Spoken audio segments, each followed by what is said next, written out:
Hello everyone, it is Joe here from OmniPoke, the channel that brings you guys everything Pokemon, and today I'm going to be talking about my experience at Shoreham Regionals on the 21st of December 2014. So the event was 63 Masters, which was a little annoying because we were only one player away from having 7 rounds of Swiss with the top 16 all receiving points, so we just missed that by 1. But from what I could see around the tables, it looked a bit like this. There was a lot of Yveltal and Virgin about. A decent showing for actually Mega Manectric and Seismitoad decks. I was quite surprised by the amount of Mega Manectric around. There was more than a handful going around with different variants, different partners for Mega Manectric, and I'll get onto that in a second. There was also a fair amount of Seismitoad around with all those hammers and stuff like that, and sometimes comboing with Yveltal as well. There was very few Donphan, which was a real surprise for me on the day. I thought Donphan was easily going to be one of the 4 most popular decks, and there was very few people playing it. Yeah, there was actually a similar amount of Donphan to the amount of Landorus Lucario players that there were, myself being one of them. I've done a video of that analysing my deck, so check that out if you want to. But yeah, there was very few Donphan around, real surprise. There was a couple of Pyroars around, not much showing for Gengar or Metals, and there was one player playing Tool Drop, which was really scary, and actually a decent meta-call, because there's no one playing Garbodor at the moment apart from Quad Seismitoad and some Yveltal variants, but a lot of people are dropping it because there's not many ability-focused decks around at the moment. So Tool Drop came in, and without Garbodor it's pretty threatening, especially because a lot of people are dropping Megaphone in favour of having a couple of Flare Tools in their lists. And of course, they don't want to Megaphone those off their opponent because it's counteractive. So people are dropping Megaphone, and that's another thing that makes Tool Drop more scary. So keep an eye out for that deck. So basically, this is the deck I chose to play, as I said. Landorus Lucario with Drifblim, and as you can see the banner there, check it out. And in round 1, I was very surprised to see a mirror match. He was playing Landorus Lucario with Garbodor line. So as I sat down, I was pretty happy to see this. I thought he had more dead cards in his deck than I did. I had an extra couple of hammers than him. I had Flare Tools, which he did not play. His name was Tom, by the way. And this went to 2 games. Game 1, I was 2 prizes off with a Lysander for game next turn. But I was worried about being end, so I benched 2 Drifloons, both with 70 HP. And at the time, I only had a Lucario on the bench, to which my opponent responds with a VS Seeker for Lysander to take the game off me, when I thought I was in a pretty good position because my 2 EXs were full HP, the one active and the Lucario on the bench, and he only had 1 or 2 energy in play. So he ended up attaching to a Landorus EX, a strong energy and a muscle band, and then Lysandered up the Drifloon to take a cheeky prize off me, which actually won him the game. So on reflection, maybe that wasn't the best play, but I was more concerned about being end because he'd only played like 1 in the whole game than him Lysandering me up. So I don't know, you could argue that it was a misplay, but also, you know, I was trying to counteract something else. So you never know, really. Anyway, it results in my first game being a loss, and then game 2 we set up. I obviously elect to go first, get a Landorus down, and I have a terrible hand, Supporterless. I have like 3 Fighting Energy, 2 Bikes, and 2 VS Seekers. So I pretty much attach and pass. Then he hits 90 on me with his Landorus turn 1. I draw, and I just can't do anything, and I don't have enough. I have too many cards in hand to lower it down for a Bicycle as well. So I end up getting donked in 2 turns by his Landorus, which is kind of a shame. So round 1, we end up losing to Tom in a mirror match, which I thought we would have had a fairly favourable matchup against, especially because he didn't play Flare Tools. I ended up going quite aggressive with them early on, and he actually played Tool Retriever, which I wasn't expecting from a deck like his. Maybe like Virizion Genesect, you can expect it, but I didn't see that one coming, to be fair, and that pretty much cost me game 1. That and the Drifloon play. So yeah, game 1, bit of a letdown, but can't really do much about that.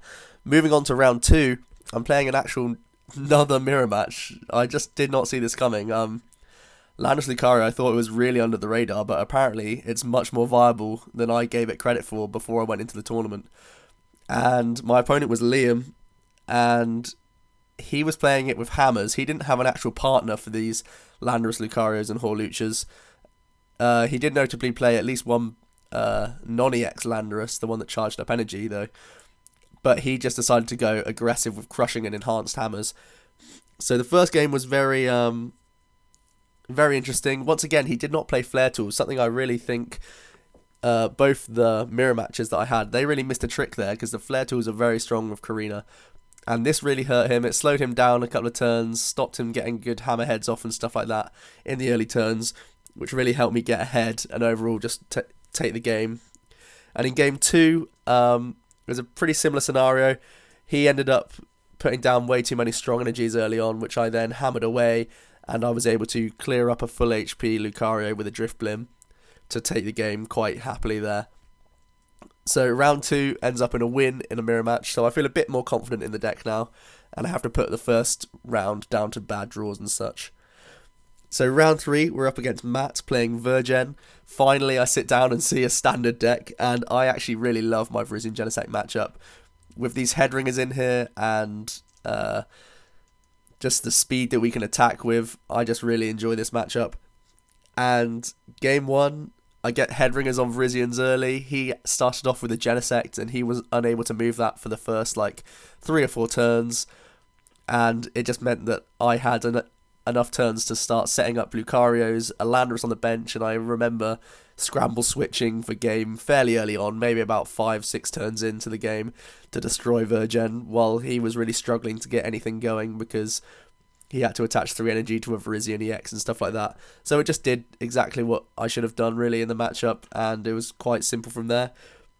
Again, this was only 2 games, and unfortunately Matt dead drew game 2, so I ended up winning with, I think it was a Landorus in about 2 or 3 turns. He just had nothing really, and it's just a shame, especially because we had so much time left. Obviously the games were both really quick, so we just had another game for fun while we waited, and Matt actually drew semi-decently, and he gave me a real challenge, and he actually beat me in the fun game afterwards. So it's a shame that he drew dead for game 2. We could have had a very interesting game, and probably a best of 3 had he had drawn well. But to be honest, I do still favour my matchup against him.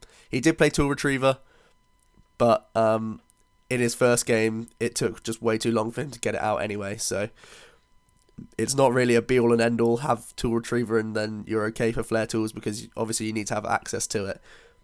So unfortunately, he just couldn't keep up with the Flare Tools and the speed of our attackers, and that's basically what we want to do against Virgin. That's how we overpower it. So on to round 4, and now we're sat at 2 wins and a loss. And we're up against Luke Sabin playing Manectric EX Kyurem. Very interesting. He plays the Mega Manectric for the type coverage over Yveltal. Kyurem's there to counteract a weakness and kill Donphans quite happily and stuff. Frostbear has good sniping, so it can get rid of sub-robots if he's up against Donphan and stuff like that. So in theory, it's a very good deck. It's just against me, it's probably the worst thing you can come up against. He actually said he was fairly okay playing against most Landorus Lucario players because of the lack of Lucario they actually played. But because I played 2, he found it very difficult to take prizes on it. Because, of course, the Kyurem can't get one-shots because he doesn't have weakness on us. So that really came in handy. It actually went down to 3 games. So the first game, I was able to destroy Manectrics and put Flare Tools on before he could Mega, which really hurt him. And of course I have weakness, so I took some prizes early. He tried to respond with Kyurems, but I eventually was able to scramble switch into Lucario and OKO it from there, which is quite nice. Game 2, he ended up scooping fairly early into game 1 because he knew he couldn't get any attackers going. Manually attaching these Kyurems wasn't doing enough for him, so he scooped. Game 2, I was very close to donking, and I ended up discarding with an Ultra Ball a supporter for the turn so that I could bike for more cards. Oh no, I'd already used a supporter. So I had a bike and I wanted to use the bike for as many cards as possible, because if I drew a strong energy, I would win the game. So I ended up getting rid of a supporter to bike for 4, and I missed.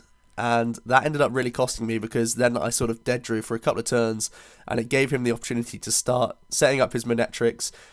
I wasn't quite being able to knock out as well because of the poor hand that I'd drawn into.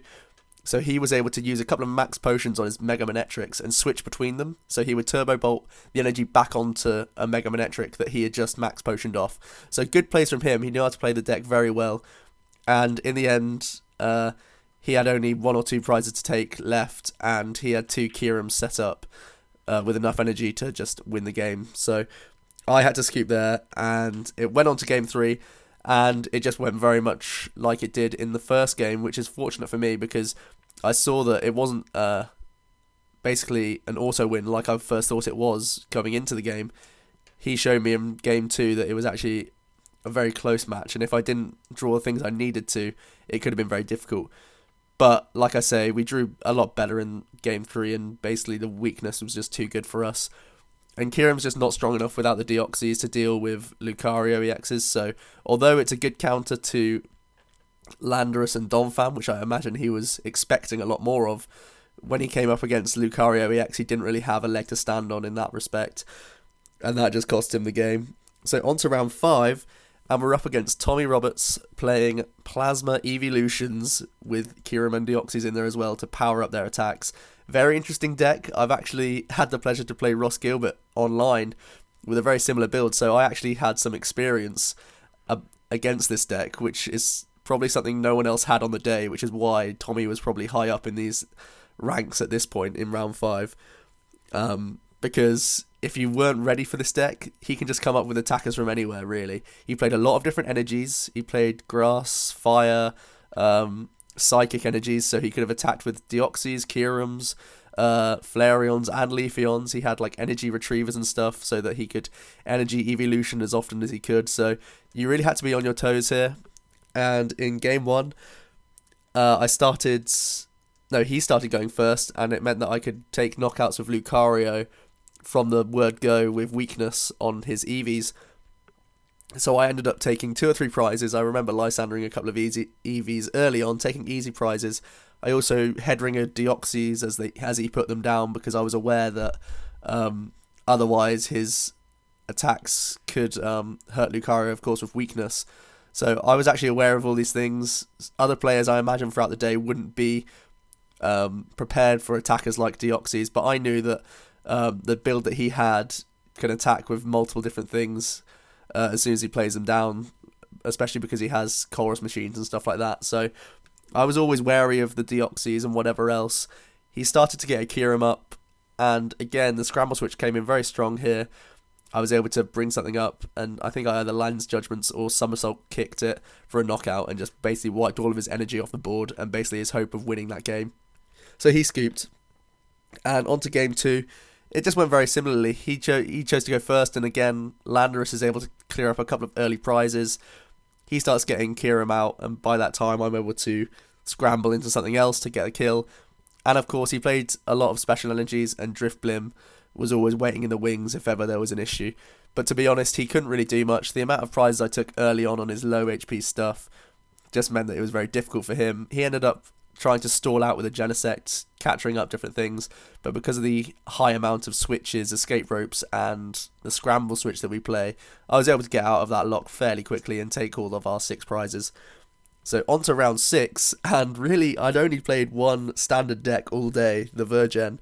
Everything else is crazy, and then I sit down with Sam Taylor in round 6, and he's playing Manetric Virizion Dragonite, something that he top cut with, I believe, in Manchester.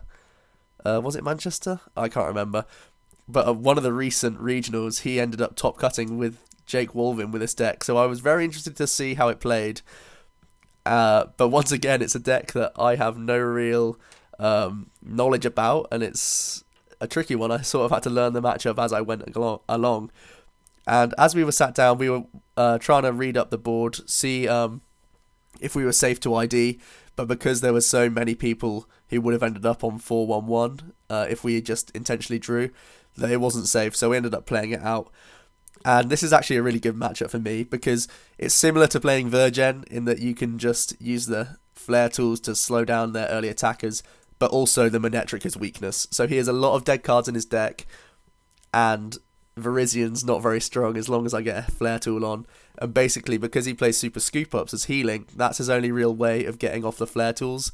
And in the first game, I'm able to do a lot of damage to Virizion early. It has a flare tool on it, and he flips double tails on super scoop ups, and that just costs him the game basically. He flips that double tails, he would have been able to attach the energy that was on the Virizion with the damage on it to another one, and would have been able to get an Emerald Slash off to get some energy in play. But because he flipped that double tails, it meant that he couldn't get an attack off, and the next turn I could Lysander and kill it with snipe damage and damage the new active Virizion with my Landorus, and basically he scooped from there. A lot of games went really early with this deck. We just put so much pressure on early on, and with these flare tools, if they can't get attacks off quick enough, especially with cards like Virizion that need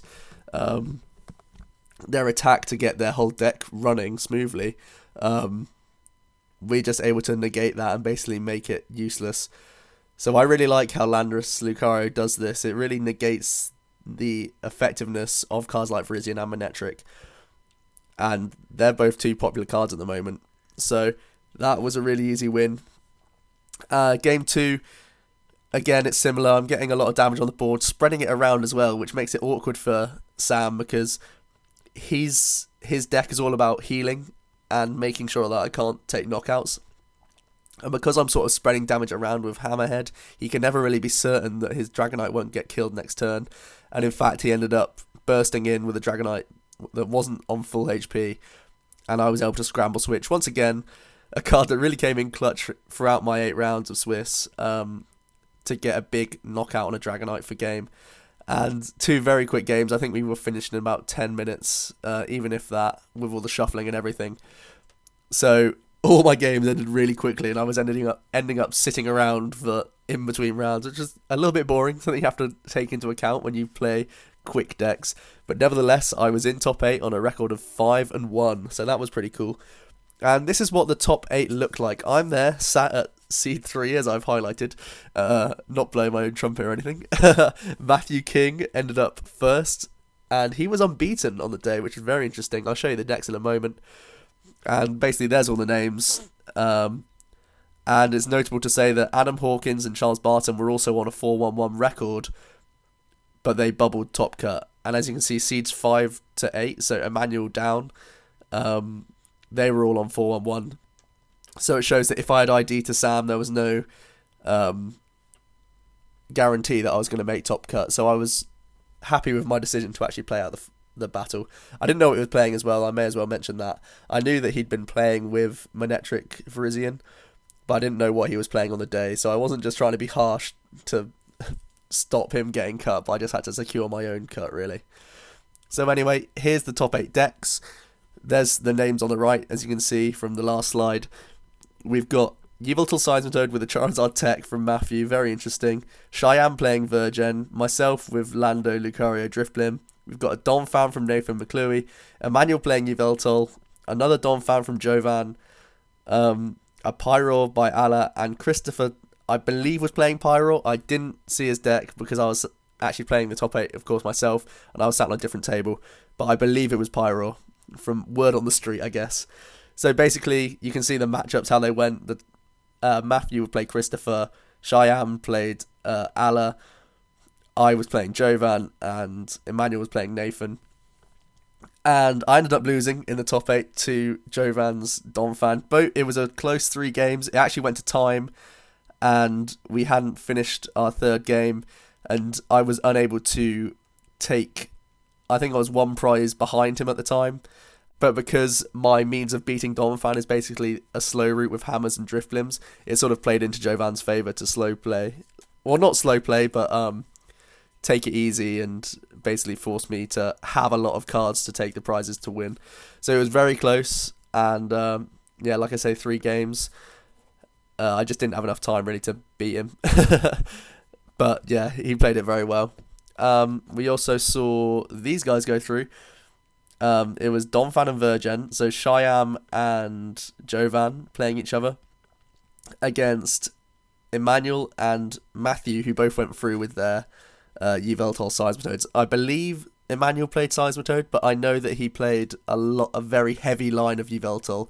He played something like 3 or 4 baby Yveltal, which is very interesting to see. And obviously it helped him out against his Donphan matchup in the top 8, so very interesting deck building. Emmanuel's a great player, and he just seems to top cut everywhere at the moment. So keep an eye out for him. Whatever he's playing, you got to take notice of it, really. So this is the top four: Donphan versus Virgen, and a Yveltal mirror match. Matthew, the one with Seismitoad, or at least a heavier Seismitoad line, and a notable Charizard in there as well. And it ended up the final, Virgen, Cheyenne ending up beating Donphan, which you would probably expect, because I would imagine Virgen has maybe a 55 to 60% in its favour against Donphan because of all the capturing it can do with Red Signal. And surprisingly, Yveltal Seismitoad beats out Yveltal straight. I was pretty surprised by this. I would think that only because the Seismitoad slowed down Emmanuel enough for him to get set up would allow him to take the win, but normally I would rate the other player, because Yveltal EX can normally trade so favourably against Seismitoad because of how low damage it hits out. But I wasn't watching the game, so I can't argue with it. Pretty interesting to see Matthew beating out a straight Yveltal build. I imagine it was just the Seismitoad slowing him down, letting lasers rack up and do the damage, while Emmanuel sort of didn't have enough stuff going on in the early game. So there is the final, Virgen versus Yveltal Seismitoad Charizard. And it turned out that Matthew would be the victor in the end. And we were actually able to film that game. And that's going to be uploaded very soon.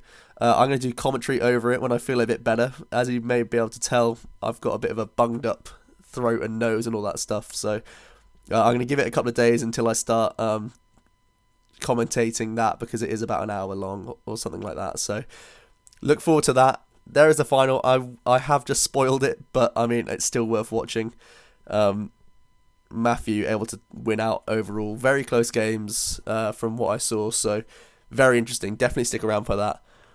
So congratulations. And the next event is actually going to be Sutton Coldfield on the 3rd of January. So that's this Saturday.